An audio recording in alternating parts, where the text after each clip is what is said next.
Hey guys, how you doing today? It's me, Kelly, and so I am going to do the YouTube, what is it? YouTube Pagan Challenge, and there's a bunch of questions. I believe it's weekly, but I've seen other people doing it, but I just saw Edie, who is Mixed Mediology on YouTube, do hers, and I thought, wow, that's a lot of fun. So I'm going to do questions 1 and 2 today, so bear with me. So question 1 is, how did you find your craft? Now, I've talked about this a million times, but the basic of it is that I was raised Italian Catholic. My sister and I went to church every weekend, whether it be Saturday night or Sunday, and we were made to go.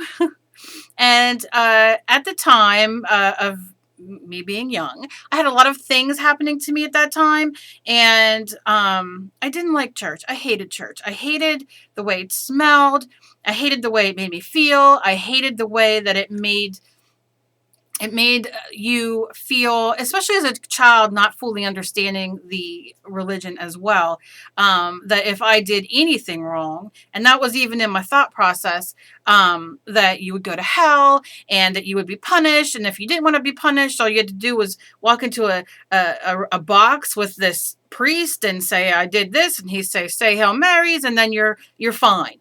And it just never sat right with me. So when I was about 13, I came across a book by, geez, oh Pete. It was either Laurie Cabot or Scott. What was his name? Scott Cunningham. That's it. Scott Cunningham. And I think it was called The Truth of Witchcraft, something to that point. And I had bought it, and where I got it from was the drugstore. I loved buying books at the drugstore. If there's anybody my age watching this, you used to be able to go to your local drugstore and you could get, this light in my eyes is hurting. You could get all kinds of books. Like I would get tons of horror books, and I didn't like romance or any of that kind of stuff, but there was definitely these kind of books there that were just, I guess, considered horror.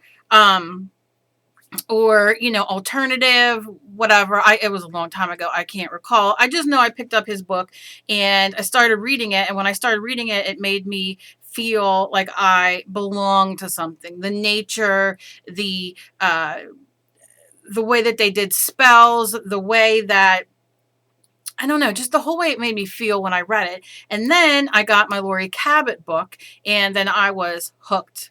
Hook, line, and sinker. When I was 13, though, however, I did not take it as seriously as I did when I got older, because I was just an immature little brat. And I did dabble in a little bit of the Satanism and all that kind of stuff. And I just think normal things that you do when you're a kid, and you're a lost kid, I should say. Not everybody does it, but but that's how I found it. As I continued to read about it, I continued to have to go to church, but I continued to read about it and study. And the older I got, the more I read, and the more I read, the more I understood, and the more I understood, the more I just embraced it and dug it. So it was just the right thing for me. I've always loved animals and nature, and I just loved it. As far as following things or having this is why it's hard for me to do my Wiccan channel, is because this isn't this isn't like you go to church and you have your Bible and you have your songs and you have your prayers and you da da da da da, and you go take the communion, or you don't go do whatever. And do you know what I mean? Like, there's always like this set way that things are done. And for me, paganism isn't like that, because I do take from Wicca and Pagan and Buddhist and little pieces here and there of everything that makes me who I am, and makes me be able to practice it and even share what I do. There are no I'm a solitary I can't even think of the word. I practice solitary. But I have a lot of friends who are Wiccan and Pagan. And usually if you're Pagan, you're Wiccan. Wiccan, pagan, it's, one interchangeable. Um, but not necessarily. You don't, it's all in what you want to do. And that's when when I finally realized that growing up. When I got a little bit older and took things a little more seriously, I realized that I could pull from so many different things that interest me and that brought me peace, that I could move on and practice the way I want to practice. I think it's very peaceful for me. It's something that I just love. I love because you don't have to, it's not like you're standing in front of this big cauldron and smoke's coming out and you throw eyeballs of frogs and all that kind of stuff in it. Maybe other people do. I don't.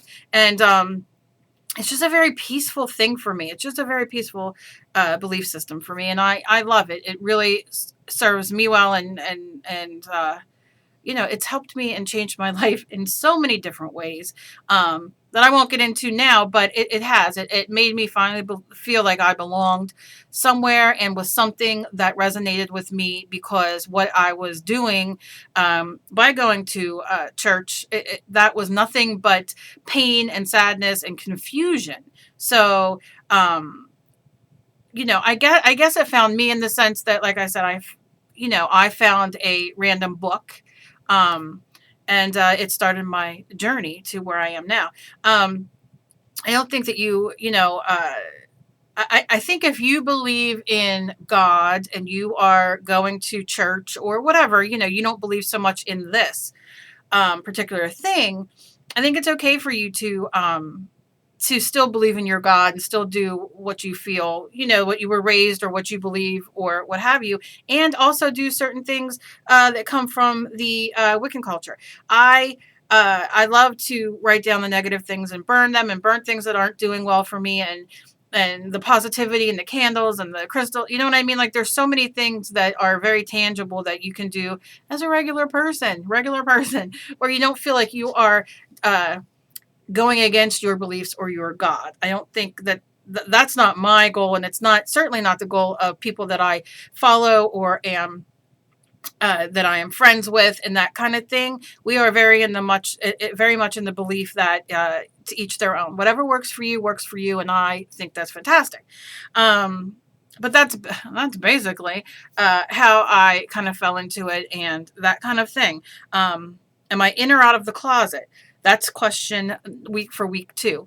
I am so out of the closet. I've always been out of the closet. I mean, I wear, well, my other ring that I used to wear, with the pentagram, but then my husband got me a butterfly and, the pentagram inside of it for Christmas. I've been out of the closet. I'm not somebody who, feels the need to hide anything about me. It is who it is who I is. It is who I am. It is what I believe, what I try my best to practice. I've talked about this prior, with my son passing on. I lost a lot of my, how do you say? I just didn't believe in anything. I didn't want anything. I just thought everything failed me. I had a rough few years.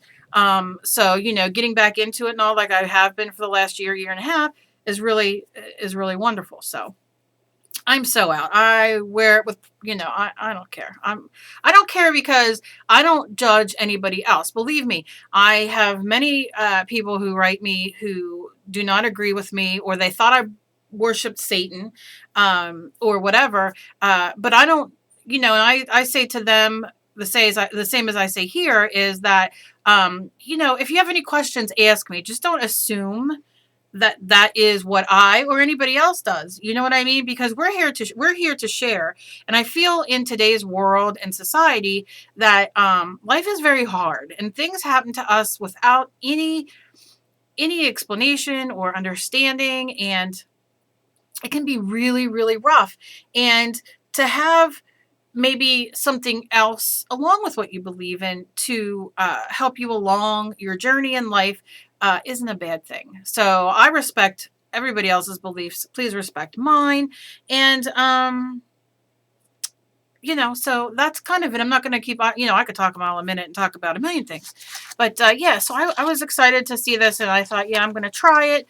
I think it's wonderful to have a community where we do all come together and spread the love and spread the community as well. So those are just two very quick questions with quick answers, and I'll be back to do week number, I think it's week number 3, because I'm trying to catch up, and that's why I'm doing week 1 and 2 together. So I will leave the week number 1 and week number 2 questions down below. If you feel like you would like to comment your answers rather than making a video, I think that's wonderful as well. And as always, please be kind to each other. You never know what battle somebody else is fighting. And I'll see you guys later.